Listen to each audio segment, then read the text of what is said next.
Moms always kind of have really good advice, don't they? For some of us who don't have our moms around, either on this earth or are not near us, the words of wisdom that a mom brings are just there to be treasured, aren't they? They have these words of wisdom that, they come out and say, well, now you need to save money for retirement, or you need to eat right now, or you need to go to school and get an education. Oh, if we would have heeded the words of advice when we got them from moms. You see, I said earlier, there are no words to describe a mom, and it's the hardest job you'll ever love. You see, today it's all about moms, and I want to pose this question. Do you want to be happy and have great relationships?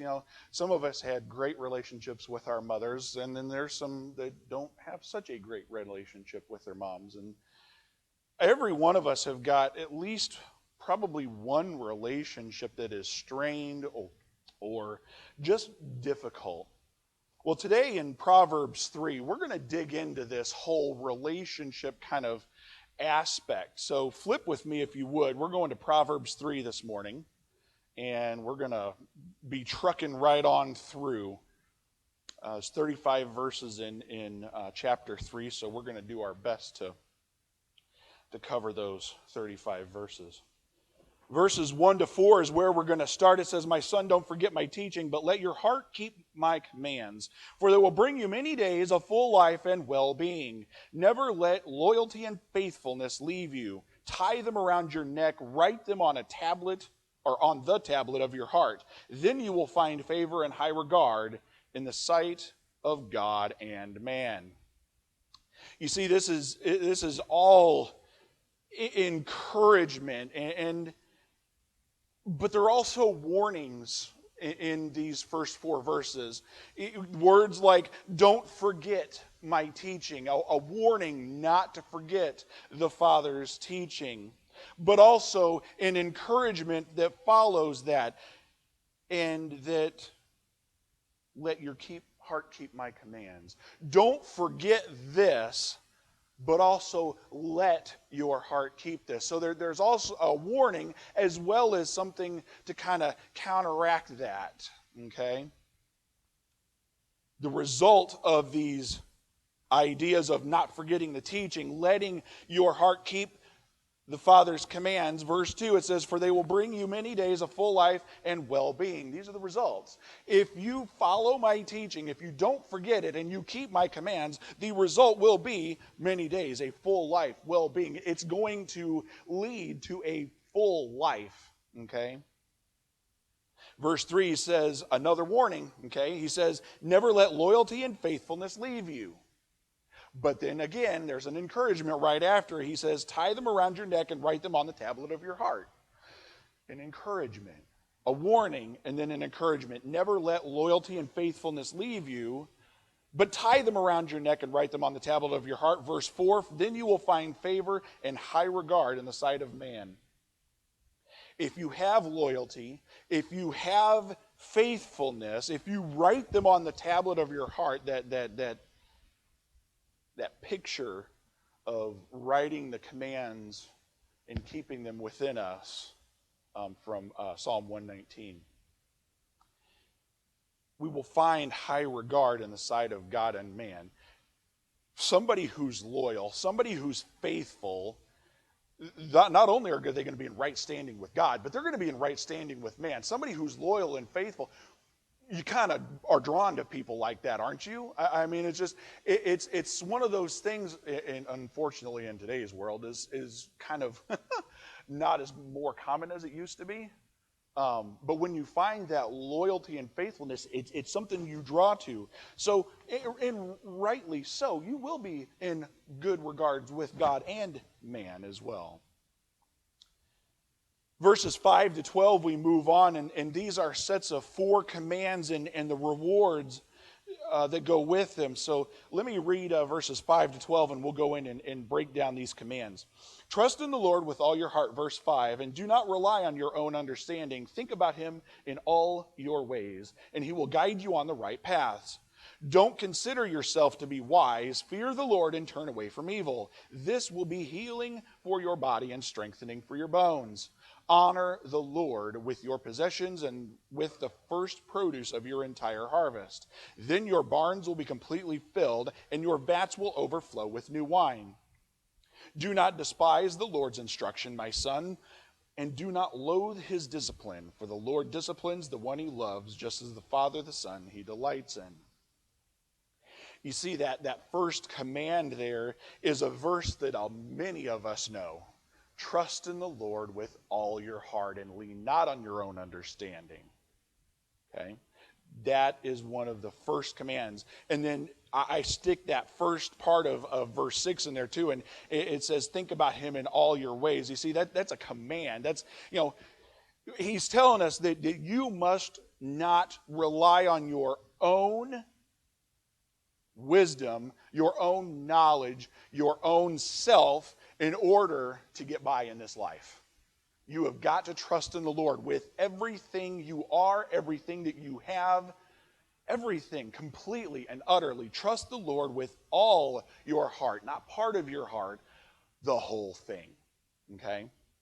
Think about him in all your ways. And if you think about him in all your ways, if you trust in him with all your heart and not rely on yourself, then he will guide you on the right paths. It's the result. If you have the wisdom enough to know how to follow God and trust in him, it's going to make your path straight. It's going to make your life a little bit easier. Now, does that mean you're going to be exempt from trials and tribulations? Absolutely not. Absolutely not. You're going to have your trials. You're going to have your tribulations. But the point is that compared to somebody who doesn't, your life will be markedly a lot easier than the others. Okay? That's number one. Number two, don't consider yourself to be wise. Fear the Lord and turn away from evil. Kind of goes along with the last one, doesn't it? Yeah, don't consider yourself to be wise. One of the warnings that we were given in seminary was don't ever think that you know it all. Don't ever get to the point that you think you've got it all figured out, because if you do, that's the point you get in trouble. He's like, one of my professors, he has been teaching, Stephen's been teaching probably for, 30, 40 years probably.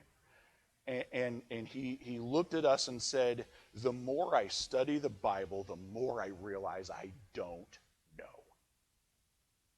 And those words just have stuck with me through the years. I mean, it's profound. This man has been studying the Bible. He was a preacher before he was a teacher. And it's incredible. It baffles my mind that he would say something like this.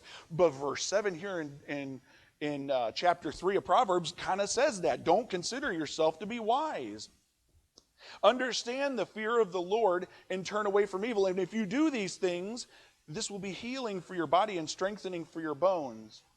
You see, if we consider ourselves wise, we pride. Pride kind of gets in the way if you do that. And when we get prideful, pride has a way of, we think we are puffed up, but it has a way of just weakening us, as a matter of fact. So this strengthening for your bones, it can be a physical, literal thing, but it's also more of a spiritual thing than it is anything else. It's a spiritual strengthening of your bones and healing for your body. The third one, honor the Lord with your possessions and with the first produce of your entire harvest. That's just basically saying put things in the right priorities. We talked about that in the first sermon series of the year, how stewardship is this putting things in the right order, and if we have the priorities straight, then our life will be rightly ordered with God first and family second. So honor the Lord with your possessions and the first produce. That goes back to the what we're coming up to, Pentecost. And that was that feast that they would donate all of their, well, for them, I believe it was like barley harvest, I think. And that was the wheat harvest and things like that. They would harvest this stuff in, and the best of the best was given to the Lord. So this is kind of like God gets the first cut kind of thing. Verse 10, moving on, the result of that is, then your barns will be completely filled and your vats will overflow with new wine. Now, this isn't a health and wealth gospel here in this verse. It's not saying that if you give in abundance, you will get in abundance and you'll be rich. Well, no. What it's saying is that God's going to provide.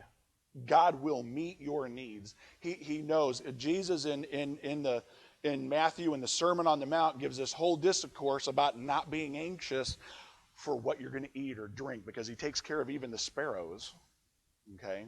So God is going to provide. God is going to provide.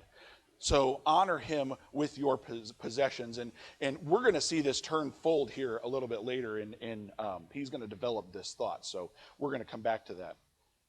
The fourth one and final one, he says, do not despise the Lord's instruction, my son, and do not loathe his discipline. I don't know any child that likes to be disciplined. I mean, when they get in trouble, you get on them, and some of them get that sad puppy dog look in their, they get that sad puppy dog look in their face, and it's so hard as a parent not to. But we discipline our children because we love them. We don't discipline them because we hate them. And that's the same way with God. He disciplines us because we need discipline, because he loves us. Verse 12, it says, for the Lord disciplines the one he loves, just as the Father the Son he delights in. If you truly love somebody, you are going to help them along life's path, aren't you? I mean, it's just the way it is. You're going to help them to see their faults and try and correct them. Don't despise the Lord's instruction or loathe his discipline. He moves on. The next section is, we're going to talk about this high value of wisdom.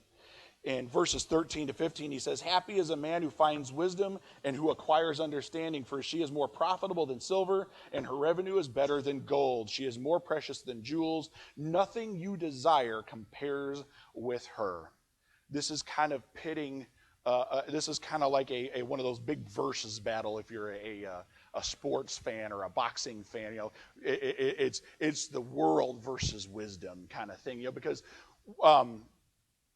wisdom, like it was, I believe, in chapter 1, it's personified here. Wisdom is actually personified as a person here, that she is more profitable than silver. And what's going on here is that he's saying that this wealth that we pursue, are this silver, this gold, and fine linens, and all this stuff that we pursue ourselves after, that wisdom is so much more profitable. It's just worth more than anything else. Okay? The gold or silver doesn't necessarily make us happy. I can't tell you how many times I've heard of celebrities, CEOs, people who have a lot of money. I can't tell you how many times I've heard stories of how they have everything that you could ever want in the world. I mean, literally everything you could ever want. I mean, you got a bowling alley in the basement, a putting green on the back lawn, and yet they're miserable. They're miserable. They turn to drugs. They turn to alcohol. How many celebrities have we seen die early because they were seeking drugs and alcohol instead of God? You see, we can fill our lives with all of this stuff, but wisdom says that happy is a man who finds wisdom, not silver or gold. Okay? It's not that silver and gold are bad. You need them in this life in order to make things go round. But when it's the number one priority in your life, that's a problem. It's a real problem. More precious than jewels, and nothing you desire compare. I love that second half of verse 15. Nothing you desire compares with her. Nothing you desire compares with wisdom. Verse 16 to 18 says, long life is in her right hand and in her left, riches and honor. Her ways are pleasant and all her paths are peaceful. She is a tree of life to those who embrace her. Those who hold on to her are happy. Do you want to be happy in life? Pursue wisdom. It is the way to go. You can't go wrong if you pursue wisdom. Wisdom meaning Jesus Christ. See, we make that connection already. You see, happy is the man who finds Jesus Christ. Replace Jesus Christ with wisdom there. Okay? Happy is the man who finds Jesus Christ and who acquires understanding. Now you turn that from a female into a male, for he is more profitable than silver. His revenue is better than gold. He is more precious than jewels, and nothing you desire compares with him. Nothing you desire compares with him. His ways are pleasant, and all his paths are peaceful. He is a tree of life to those who embrace him, and those who hold on to him are happy. Happy are those who rest in the Lord. You want to be happy in life? Pursue wisdom. Pursue Jesus Christ. You see, verse 19 and 20 go on to this. And it says, the Lord founded the earth by wisdom and established the heavens by understanding. By his knowledge, the watery depths broke open, and the clouds dripped with dew. John 1:1. In the beginning was the Word, and the Word was with God, and the Word was God. He was with God in the beginning, and all things were created through him. And apart from him, not one thing was created that has been created. Life was in him, and that life was the light of men. The light shines in the darkness, yet darkness did not overcome it. You see, the Lord founded the earth. He created the earth through Jesus Christ. And it says here in Proverbs that he created it with wisdom, understanding, and knowledge. So if that's the case, then guess what? Jesus Christ is wisdom, understanding, and knowledge. You want to be wise in this life? You want to be happy in this life? You need Jesus. You can't make it without him. You can't make it without him. And if it was good enough for God to create the world through Jesus with wisdom, understanding, and knowledge, then I think that's good enough for me. Right? Verse 21 says, maintain your competence and discretion, my son. Don't lose sight of them. I had to get into the dictionary in the Greek not the Greek, oh my gosh, this is the Old Testament. It's the Hebrew. For this one, because I wanted to make sure that I understood what these words were translated. Because sometimes when you translate these words, it's competence, victory, success, competence. Okay? Discretion, the ability to make proper decisions or discernment. So, maintain your victory, maintain your success, and your ability to make proper decisions. Keep your wits about you. Do not let the devil tell you that you are not good enough. Do not let the devil tell you that you are not victorious in Christ. Do not let the devil tell you that you are not good enough to be redeemed, because you are. He is a liar. He is the best deceiver on the face of the earth, and he will do anything he can in order to tell you different. He will drag you down as far as he can get you. Okay? Do not let him take your victory in Jesus away. I watched a PureFlix film. It's called The Apostle Peter and the Last Supper. If you get a chance to watch this, I love the battle that it portrays Peter as having. It's the final battle where Peter is sitting in prison.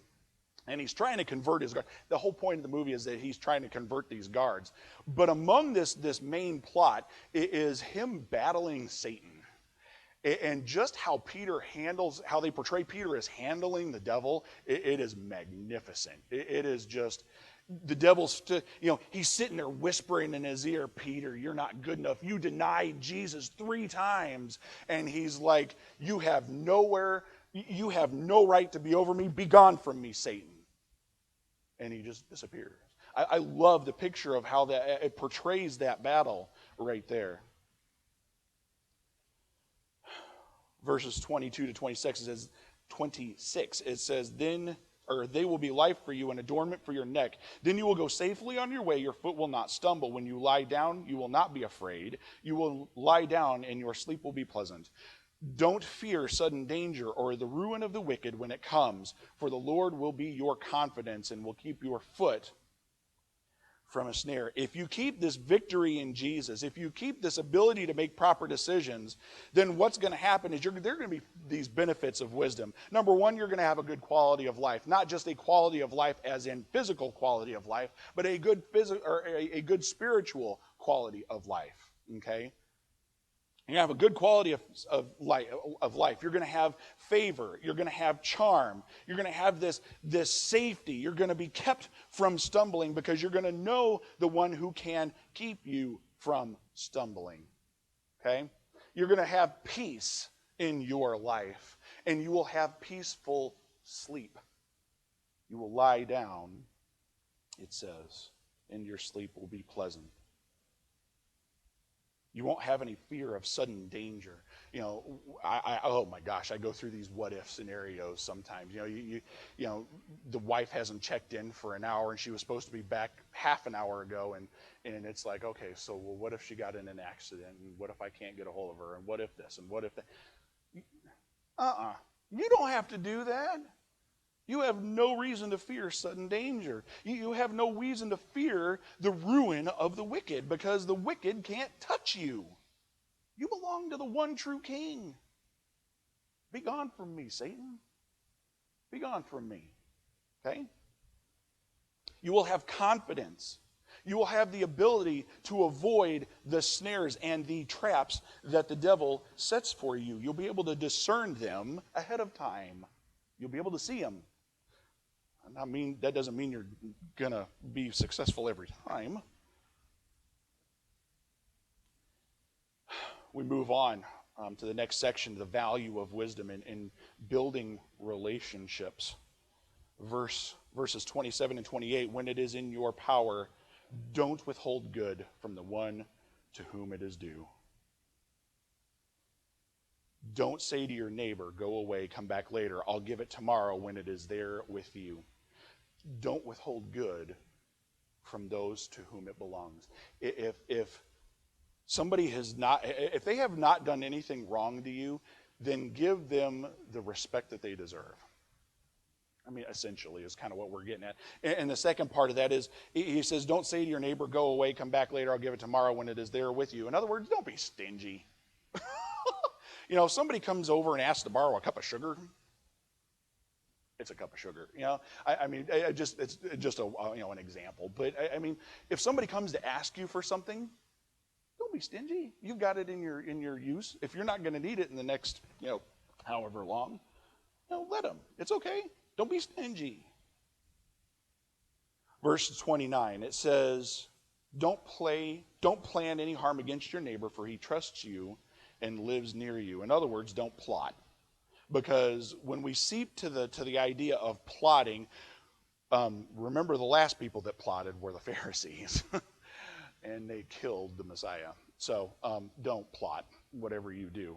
Because it's one of those slippery slope things that we can slide down and get caught up in really, really easily. Verse 30.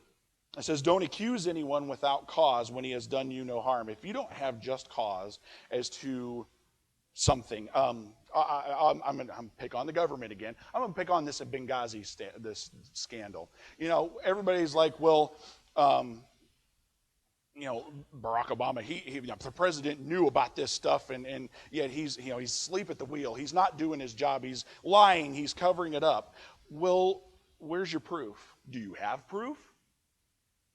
I'm not saying right or wrong or indifferent. I'm just saying, all I'm saying is that using this as an example to say, when you go to accuse somebody, you better have the proof. Okay? You better have the proof. Verse 31, moving on.